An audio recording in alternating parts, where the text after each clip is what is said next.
भागवत भगवान की जय। अब आगे चलकर प्रसंग आता है।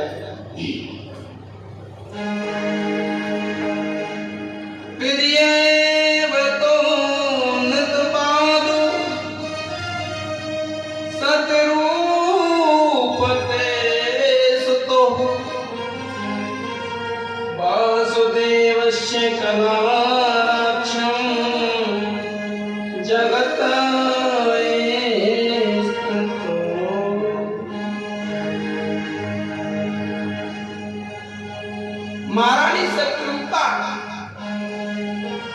और उनके पति मनु से प्रियव्रत और उत्तमपाद हुए। ये दो पुत्र हुए थे भगवान वासुदेव की कला से उत्पन्न होने के कारण दोनों संसार की रक्षा में तत्पर थे। दोनों ही संसार की रक्षा। उत्तमपाद सुनीति और सुरुचि नाम की दो पत्नियां थी। उनमें से सुरुचि राजा की अधिक प्रिय थी और सुनीति वैसे तो जिसका पुत्र था उन्हें वैसी प्रिय नहीं थी।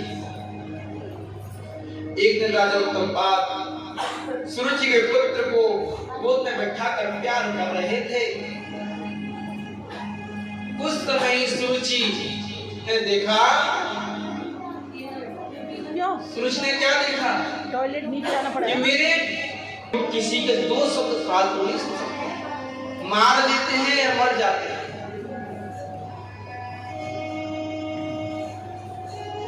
जब ध्रुव से ये कहा कि मेरे कोख से जन्म ले तब तो इस पिता की गोद में बैठ सकता है, ये बात सुनते ही ध्रुव जी के ऐसे मानो जैसे शरीर में आग लगी। कहते हैं अगर किसी को मारना है तो स्त्रियां कैसे मारती हैं? हथियार से, बंदूक से नहीं, स्त्रियां मारती हैं गोली से। जब हथियार भी काम नहीं करते, जब गोली अंदर जाती है, और गोली इतनी बड़ी मिसाइल है, अंदर ही अंदर पूरे आग को खोखला कर देती है। आज जो अटैक पड़ते हैं लोगों को, तो क्यों पड़ते हैं? इसी कारण, क्योंकि शब्द सुनते सुनते इतना माइंड घूम रहा है, इतना घूम रहा है कि आखिर से अटैक पड़ेगा। कि माइंड की ब्रेन बस नसें फटने लगती है, बीपी हाई लो इसी कारण होता है।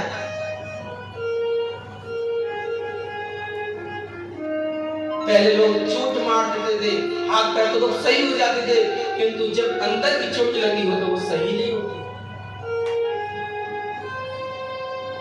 ऐसे ध्रुव जी महाराज को सहन नहीं हुआ और गए में माता के पास, सुनीति के पास। बोले माता, बोले मेरे परम पिता कौन है? मुझे अपने पिता की गोद में बैठना है, मुझे अपने पिता की गोद में बैठना है। बोले बेटा, हमारा इतना भाग्य नहीं है कि हम इस बेटा पिता की गोद में बैठ सकें। क्यों? कि राजा इससे ज्यादा प्यार करते हैं सुरुचि से। बेटा हम लोग तो बस केवल टुकड़ों में पलने वाले हैं, बेटा इस आस को छोड़ दो। अगर आपको बैठना ही है गोद में पिता की, तो बोले परम पिता की गोद में बैठो, जिससे एक बार बैठने में करने की जरूरत नहीं है। बुद्धि नहीं थी पहले लोगों में, इतनी बुद्धि थी। आज तुम जो है 60 साल के हो जाओ और वो 10 साल का बच्चा ही काम। पहले 5 पढ़े और आज के MA BA पढ़े सब फैले, क्योंकि पहले दिमाग खुलता था। आज किसी से अगर पूछा जाए ना 25 और 30 कितने हो गए, तो उसके लिए कैलकुलेटर निकालेगा इतने में। और जो विद्वान होते हैं उनसे बोलते ही सीधे मुंह से निकल जाता है। अगर देखा जाए तो हमसे दिमाग उनका है कि सब्जी बेचते हैं, फल बेचते हैं, गोलगप्पे टिकिया वाले टिकिया बेचते हैं, उनका दिमाग कितना तेज है हमसे। वो हिसाब चाहे 10 लग जाओ, चाहे 20 लग जाओ, चाहे 50 लग जाओ, सबका माइंड कैलकुलेशन चलती रहती है। और हम पे 2 आदमियों का कैलकुलेशन होता है। ऐसे ही ध्रुव जी महाराज माता से विनती करने लगे, तो माता कहने लगी बेटा परम पिता जंगल में रहते हैं, उनकी तप करना पड़ता है, तब परम पिता के गोद में बैठ सकते। तो बस बोले माँ से अगर मैं कह के जाऊं तो माँ मुझे भेजेगी नहीं। मैं करा क्या था? रात को इंतजार कर रहे हैं कि माँ कब सोई कब जाए। रात हुई, माँ ने कहा बेटा आजा सो जा। माँ के बगल में सो गई। माँ ने हाथ रख के सुला रही है पुत्र को।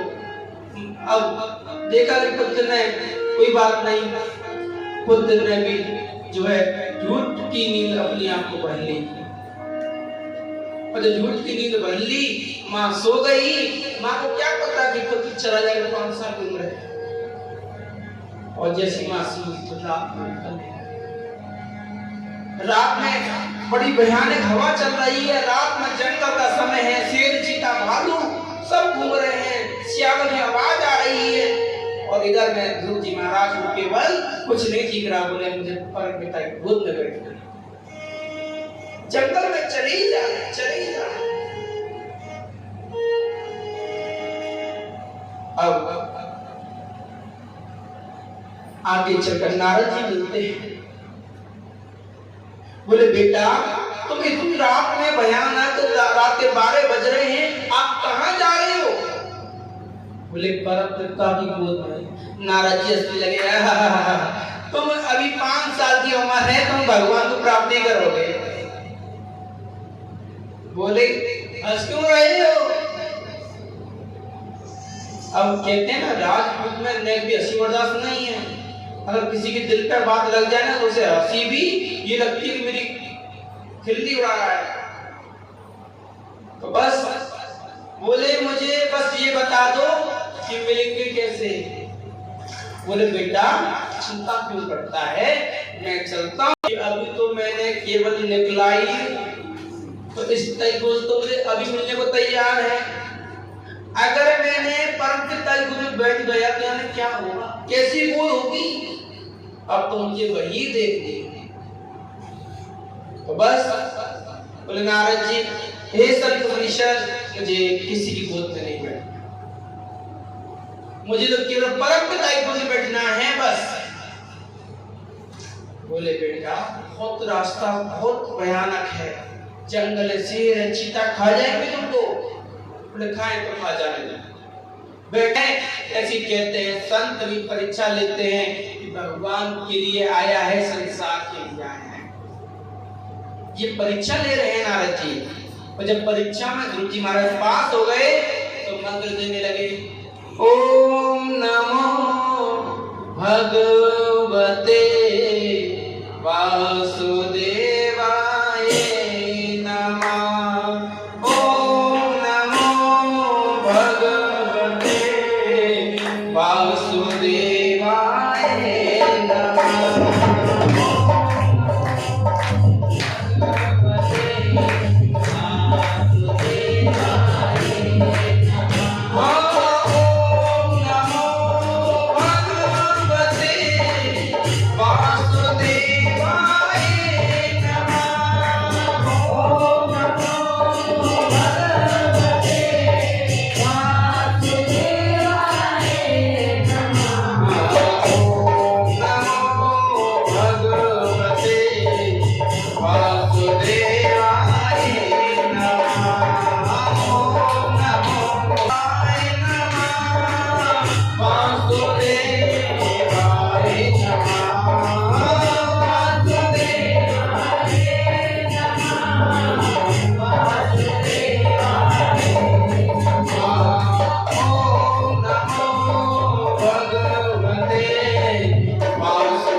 अब तो वट वृक्ष के नीचे ये सुनकर बोले, ये तो माँ की आवाज है। बोले माँ इस रात में इस जंगल में कैसे आ सकती है? बोले नहीं, ये कोई चाल है किसी की। बोले ये मेरी माँ है, माँ की आवाज नहीं है। कहते अगर पुत्र भजन करने जाता है तो माँ को दुख नहीं होता, खुशी होती है। अंदर से थोड़ा बहुत दुख होता है, किसी को दुख नहीं होता। अगर वही बेटा बुलंदगारी बन जाए तो वो कहती है भैया ये पुत्र ना होता, ये मर जाए तो ही मुझे शांति है। ये सच्चाई है, ये अंदर की बात है। ये बात सुनकर बोले ध्रुव जी महाराज ने बिल्कुल भी कुछ नहीं सुना, ना समझा। बस बोले मुझे तो बस भगवान को मानना है। तो उन्होंने तप किया, 1 महीने में उन्होंने जल को छोड़ा, दूसरे महीने में फल से रहने लगे, फिर उसके बाद पत्तों से, पत्तों के बाद ऐसे करते करते पूरा सब चीज छोड़कर आखिर में सांस भी रोक दी। लास्ट में 6वें मंत्र में सांस भी रोक दी। और जब सांस रोक दी तो भगवान का वैकुंठ द्वार भी हिलने लग गया। बोले ऐसा तपस्वी कौन है भैया? तब देखने लगे भगवान गरुड़ पर सवार होकर ध्रुव जी महाराज के पास जंगल में आने लगे। देखा कि ध्रुव तो केवल वही तप कर रहा है, ओम नमो भगवते वासुदेवाय नमः, बस और कुछ नहीं। तब भगवान ने देखा ये पुत्र बड़ा ही हठी है, नहीं मानेगा। तब ध्रुव जी महाराज के भगवान विष्णु ने अपना शंख को सिर पे लगाया और जैसे ही शंख सिर पे लगा और बस स्तुति निकलने लगी। और क्या के परस्पदम बाल सावे तदेव प्रतिपदितम गिरं देवी परिज्ञात परत्म निर्णय सदा भक्ति भावोड़ परिश्वतोरु सर्वस्व गुरुवाचितो। वंदना करने लगे, कहने लगे प्रभु मैंने तो आपको जैसे ही देखा बस साष्टांग दंडवत प्रणाम करने लगे। कुछ मुख से वाणी नहीं निकल रही है, बस आंखों से अश्रु धारा बह रही है। और वो धारा जब बहते बहते ध्रुव जी की तो भगवान विष्णु खुद अपने हाथ अश्रु पहुंचे हैं और कहने लगे ध्रुव जी महाराज, ध्रुव जी बोलो क्या चाहिए आपको? बोले ना अब ना कछु चाहिए मोइना। बोले क्यों? बोले आप तो केवल मांगने के लिए आए थे। बोले मुझे क्या पता था कि कांच का टुकड़ा लेने में आ रहा हूँ, मुझे तो मिल गया हीरा, तो मुझे अब किसी चीज की जरूरत। बोले नहीं, मेरे यहाँ पर एक नीति है, जो जिस भावना से आता है मैं उसको वही देता हूँ। बोले बेटा बताओ। बोले कि बेटा जा तो आगे चल के अब राज्य करेगा और पिता की सबसे प्यारा तू ही और राज सिंहासन तुझे मिलेगा। इधर में बोले महाराज और सुन, ये राज सिंहासन मिलने के बाद भी तेरा ऊपर लोक होगा। ये सुनकर बोले महाराज इतना मत दो। बोले महाराज, बोले मेरे यहाँ पर कोई इतना मांगे तो इतना मिलता है, भगवान यहाँ कोई इतना दान करे तो इतना मिलता है। भगवान ने कहा कि मेरे मार्ग पर चल के तो देख, मैं दौड़ कर ना आऊं तो कहना, मेरे लिए सुनकर तो देख, तेरे सुनने वाले ना हो जाए तो कहना। भगवान ने प्रतिज्ञा करी है, वही प्रतिज्ञा को निभाते हैं। ऐसे ही जब वर बांधने लगे, बोले बेटा और कुछ मांग ले। बोले मैं चाहता हूँ मेरी जो सुरुचि माए है उसे भी आपकी प्राप्ति हो जाए। अब सोचो, ऐसी माँ के बारे में कौन सोचे? अपनी माँ की बात नहीं कर रही। संत किसे कहते हैं? तो संत की भावना। जब तक तो ये तक अपने पिताई को भी बैठना है, और अब ये कि उसका कल्याण कैसे हो। और पता लगा कि उसका भाई उत्तमपाद मारा गया है युद्ध में। बोले बेटा चिंता ना करो, आप कहते हो तो आपके ही से पहले ही आपके दरबार में जाएंगे। माँ बाप मेरे ही राज्य में आएगी, चिंता ना कर।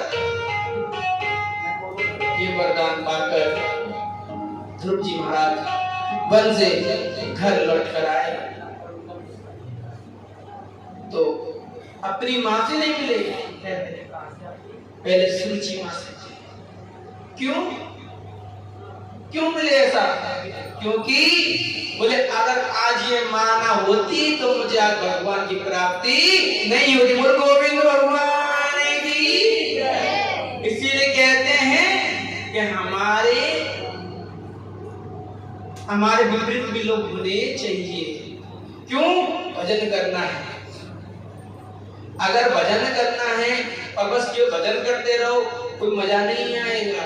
भजन करने में जब आता है जब हमारी हरी चर्चा होती रहे, कोई हमारी बातों काटे, हम उसकी बातों काटे, वो काटना नहीं होता, वो केवल सत्संग होता है। क्योंकि कहते हैं घी कैसे निकाला जाता है?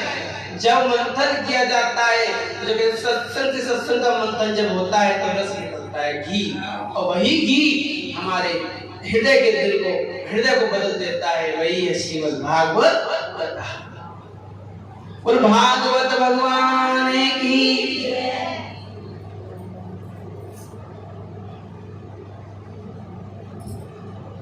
संतन की संग लाग रे तेरी अच्छी बनेगी। संतन की संग लाग रे अच्छी बनेगी, तेरी बिगड़ी बनेगी।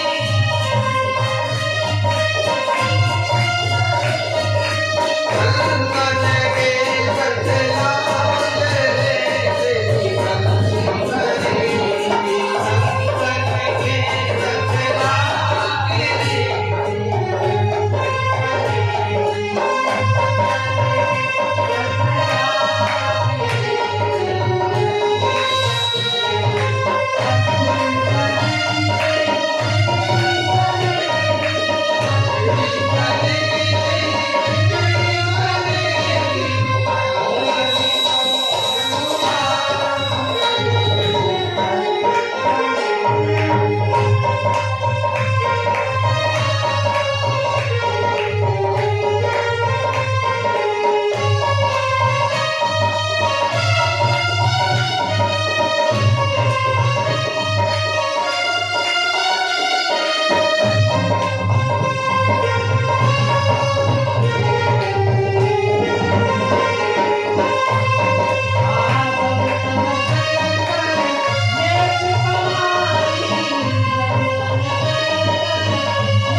कथाभिषेक को आगे बढ़ाते हुए पुरंजन उपाख्यान आता है।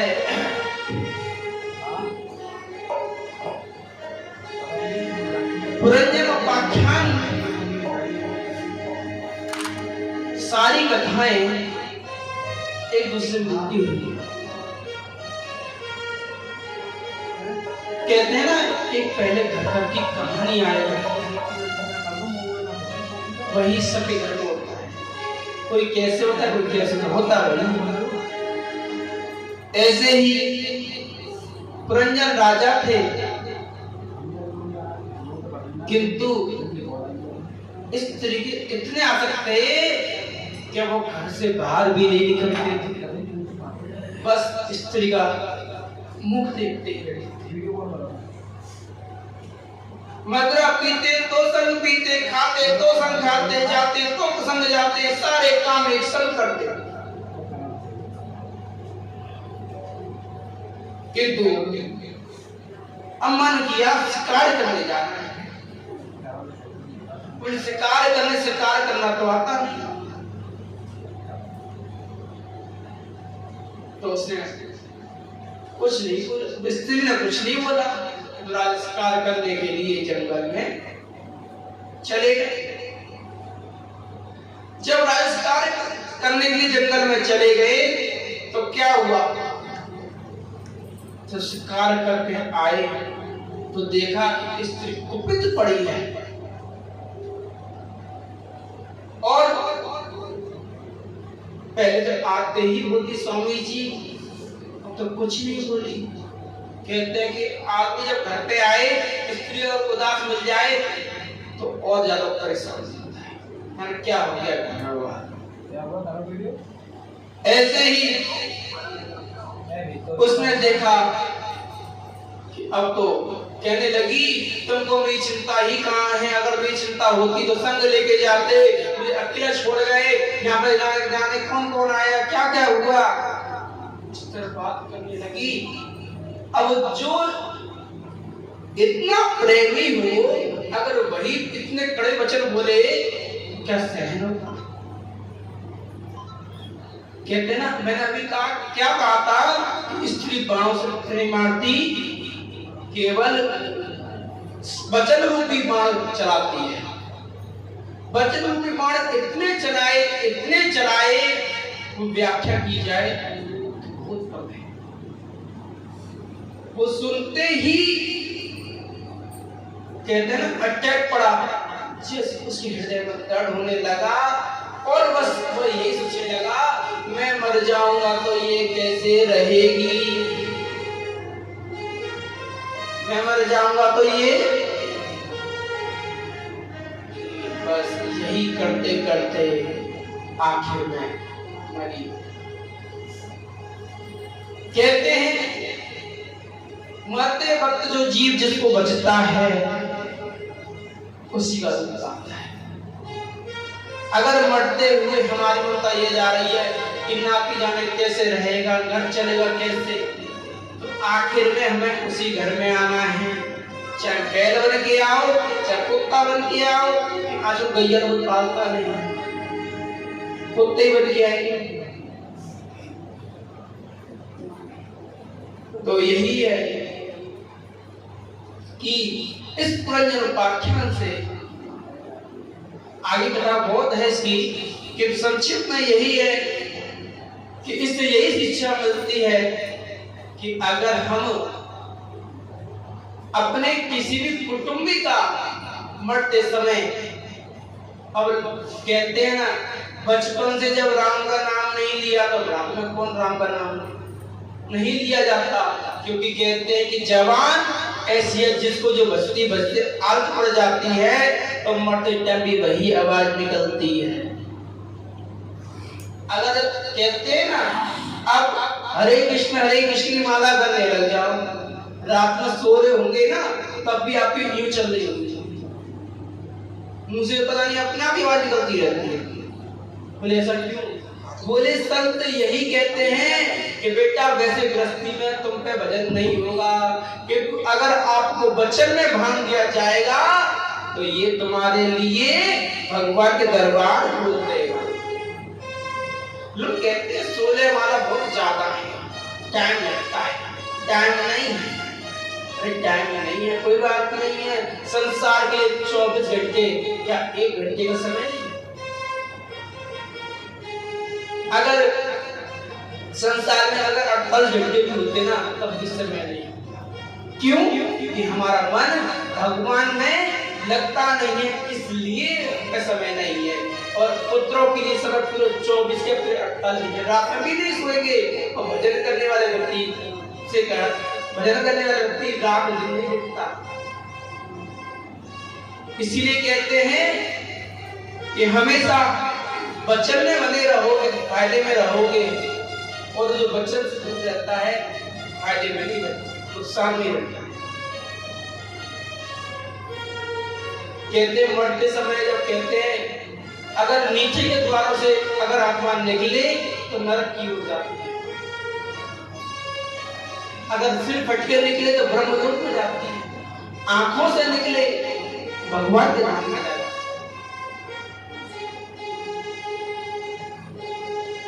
सब वर्णन आया है गरुड़ पुराण में। ये चीजें हमको कहते हैं कि भगवान का भजन करने वाला व्यक्ति किसी को कष्ट देके नहीं पड़ता। संत जब मरते हैं तो केवल भजन चलता है। संसार के प्राणी जब मरते हैं तो रोवन पिटन होती है।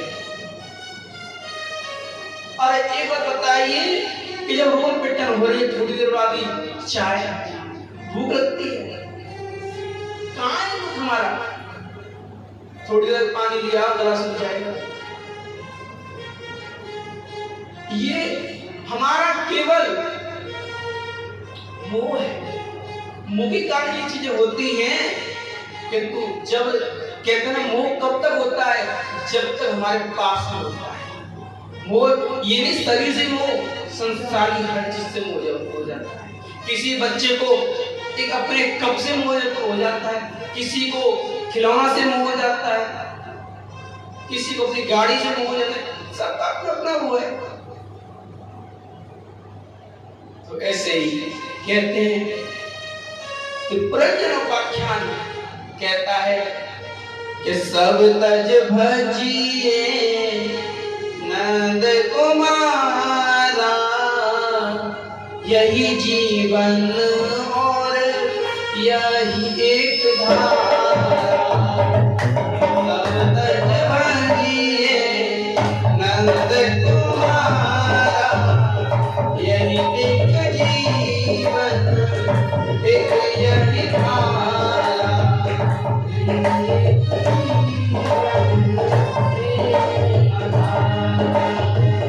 इस जीवन में कोई न अपना, जीवन में कोई न अपना, सद्गुरु देव है अपने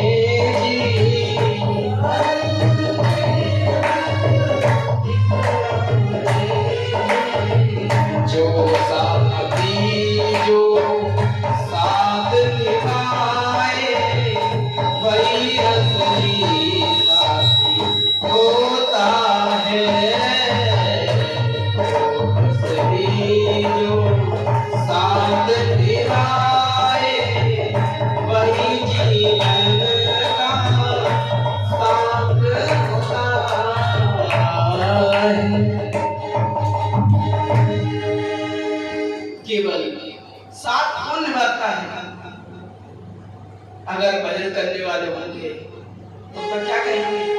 अगर मरने वाले भी होंगे तो कहेंगे मेरा भैया ना हुआ था, दो मारा तो कर ही लो जी, घबराओ कैसे भी सही, खटिया में पड़े हैं, तब भी अगर थोड़ा भी होश है तो ये मारा।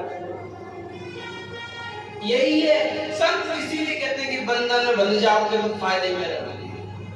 किंतु कोई अपना व्यक्ति कोई ये नहीं चाहता। अपना व्यक्ति क्या करता है?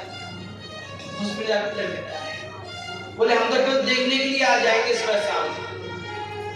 वो भी कह देते हैं कोई बात नहीं है, पैसा जितना है दे जाओ, मर भी जाओ तब भी हम रखे रहेंगे आपकी बॉडी, चिंता ना करो, हमें तो 1 लाख मिल रहा है उसका, मरे हुए रखने हमें क्या दिक्कत आ रही। तो भैया ये जीवन क्षणभंगुर है। आगे चलकर कथा आती है जड़ भरत जी महाराज की। जड़ भरत ये ऋषभ जी के पुत्र हैं भरत जी महाराज, ब्राह्मण थे सब। ऋषभ देव के जो 100 पुत्र हुए हैं, जो मैंने बताया था वही वर्णन। 80 पुत्र कर्मकांड में गए, 9 पुत्र नवयुगन संभावना जो लास्ट कथा में आएगा, और एक जो निकले वो है भरत जी महाराज, भक्ति का वर्णन करने का। एक जीवन जब भरत जी महाराज को जब राज शासन सब कुछ मिल गया, उसके बाद में बोले मुझे भजन करना है, जंगल में चले। भजन करने के जंगल में बैठ गए सबको छोड़कर। अब वहां क्या हुआ, एक हिरन आ गया। अब एक हिरन आ गया, हिरन कैसे आया? क्या एक हिरनी के पेट में बच्चा था, पर जैसे शेर की बात सुनी तो हिरनी भागने लगी, और भागने लगी भगते के सामने नदी आई और नदी में छलांग लगाई। जैसे छलांग लगाई जैसे हिरनी का बच्चा, संत ने देखा कि ये तो मर जाएगा। संत ने उठा के अपने आश्रम में लिया। जब आश्रम में लिया तो सेवक ने पुचकार दिया, पुचकार आखिर में अब संत भजन करने के सामने बैठे हैं। संत साधना बस उन्हीं के पीछे भरत जी वाले आगे पीछे आगे पीछे। अब तो भरत जी महाराज चिंतन बस यही होता है कि ये दूर न चले जाए।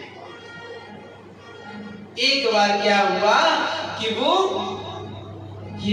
जब बच्चा थोड़ा बड़ा हुआ तो भागने लगा, भागते भागते जंगल में चला गया तो क्या हुआ, वापस नहीं आया। उसकी चिंता करते करते भरत जी महाराज ने अपने प्राणों को बलिदान दे दिया।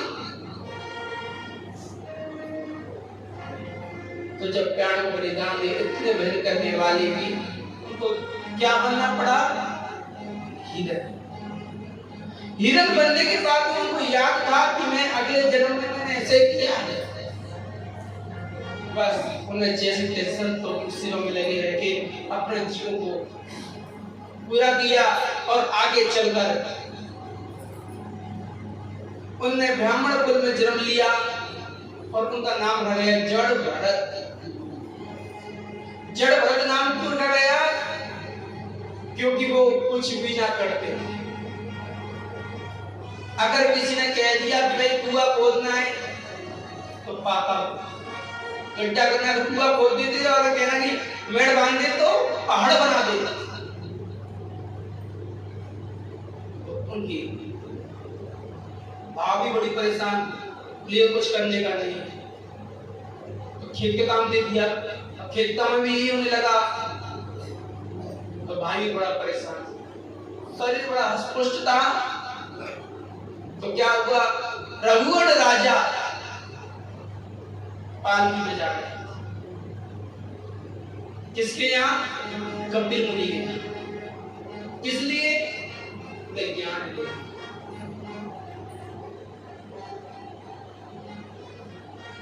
तो जब जाने लगे तो रास्ते में एक कहार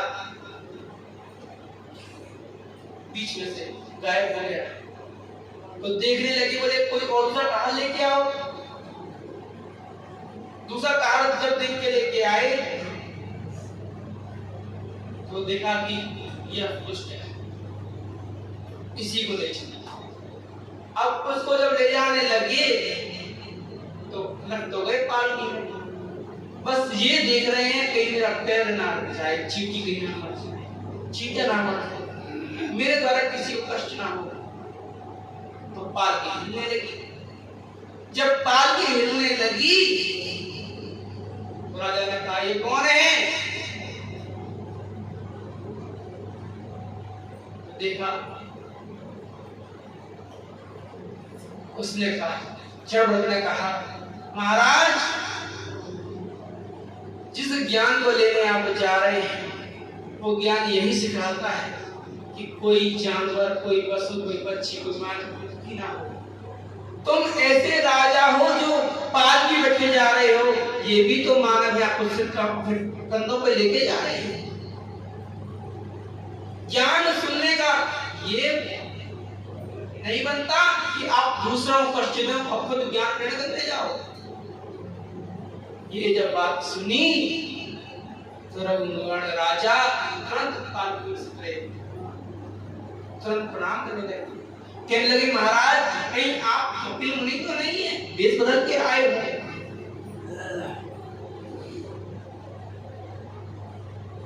रघुगण राजा अपना ब्रह्म बाप से पूछने लगा। जगत महाराज कि आप जीवन को भूल गए। जब उन्होंने अपना प्रश्न बताया और जब राजा को अपनी गिलानी हुई, चारों पहाड़ों को वापस कर दिया और कपिल मुनि के आश्रम में भजन करने के लिए केवल की और एक पूर्णि के साथ पहुंचे। ये वही हिरण था जो हिरण कहते हैं संत के पास में कोई व्यक्ति आ जाए तो संत उसको लिए बिना मानते हैं। बोले हमने तेरे हाथ से अन्न खाया है तो हम तुझे वास्तविक अन्न अपना खिला के ही छोड़ेंगे। वृंदावन बिहारी लाल की यही गुरुदेव कहते हैं कि मैं गुरुदेव कहते हैं कि भाई तुम मेरे हाथ से बना हुआ प्रसाद खाओ। लोग कहते हैं गुरु का हाथ का नहीं खाना चाहिए। क्यों? गुरु का हाथ खाना चाहिए, संत के हाथ से खाना चाहिए। क्यों? क्योंकि उनके हाथ से बना हुआ प्रसाद हमारी भावनाओं को चेंज करता है और परिवार का बना हुआ प्रसाद नहीं खाना चाहिए। क्यों? वो अपने घर में ही घुमा के हमें घर में ही घुमा के मारेगा। अपने हाथ से प्रसाद बनाओ, लोगों को खिलाओ, ये अच्छी बात है कि लोगों से सेवा कराने के लिए सेवा करो लोगों की, तो लोग भी खुश, तो परिवार भी सही रहेगा, सब आनंद में रहेंगे क्योंकि किसी को कष्ट नहीं होगा। सब भक्ति में अगर जुड़ जाए तो किसी को कष्ट नहीं होगा। कोई बात नहीं कर रही है तो मैं ये कर देती हूँ। और आज घरों में यही है कि लोग करने वाले नहीं है। कष्ट सबसे ज्यादा यही है, इसीलिए लड़ाई होती है। इसीलिए आज भरत जी महाराज ने 3 जन्मों में भगवान को प्राप्ति करी। ऐसे ही हम लोग भी अगर इस लाइन में लगे रहे तो एक ना एक दिन भगवान को मिलेंगे। ऐसा कुछ नहीं है।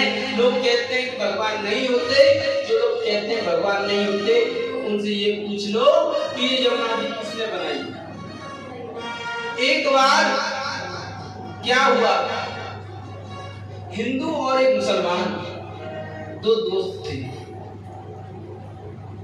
अब दोनों दोस्त थे तो उनकी ताजिया निकलते हैं मुसलमानों के। जब ताजिया निकलते हैं तो मुसलमान सभी लोग कहते हैं हाय हुसैन, हाय हुसैन, हो हुसैन, हाय हुसैन, ऐसे करते हुए पूरी निकालते हैं। तो हिंदू का रास्ते में घर पड़ा तो बोलता है अरे आजा दोस्त, चल ताजिया निकल रहे हैं, चलो। दोस्त के नाते चला गया, हाय हुसैन, हो हुसैन करते करते पहुंच गए सर। वहां पे नमाज पढ़ी जा रही तो नमाज में कह रहे थे कोई किसी के मन की खुदा की खुदाई को कोई नहीं जान सकता। खुदा की खुदाई को कोई नहीं जान सकता। सब लोग समझ करे हाँ जी हजूर, जी हजूर। हिंदू बोला महाराज मैं जानता हूं।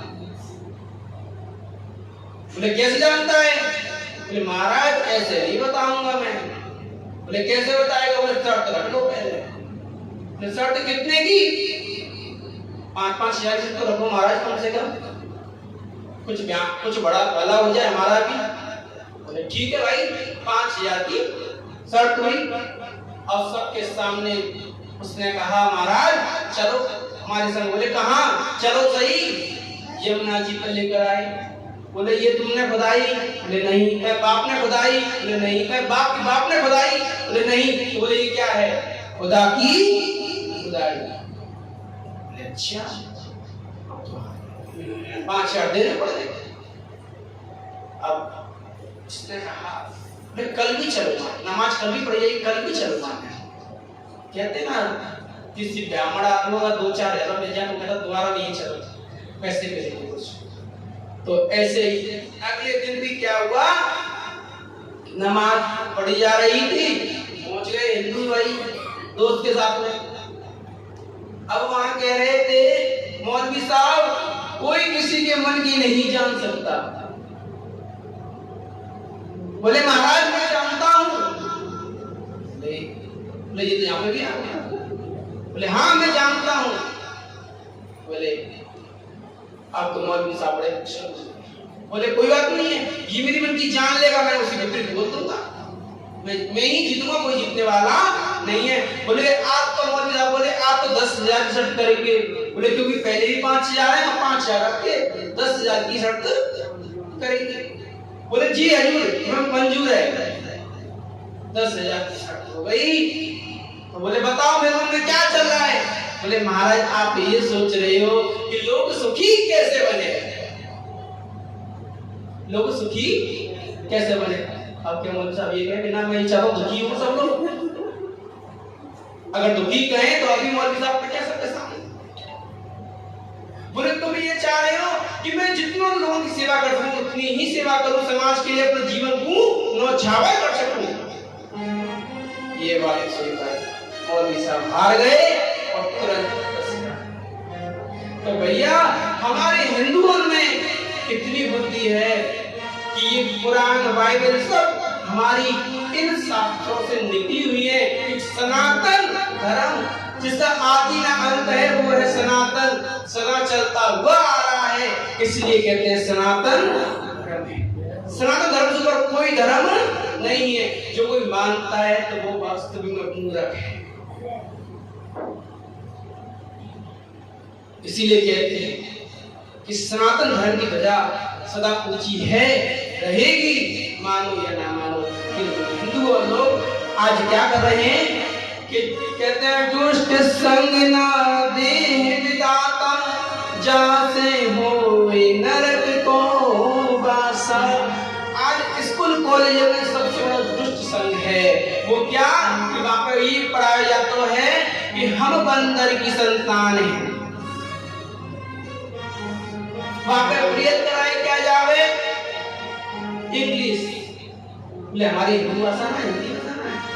पहले क्या बोलते तमेव माता च पिता तमेवा तमेव बंधु च सखा तमेव विद्या द्रविणं तमेवा तमेव सर्वं मम देव देवा।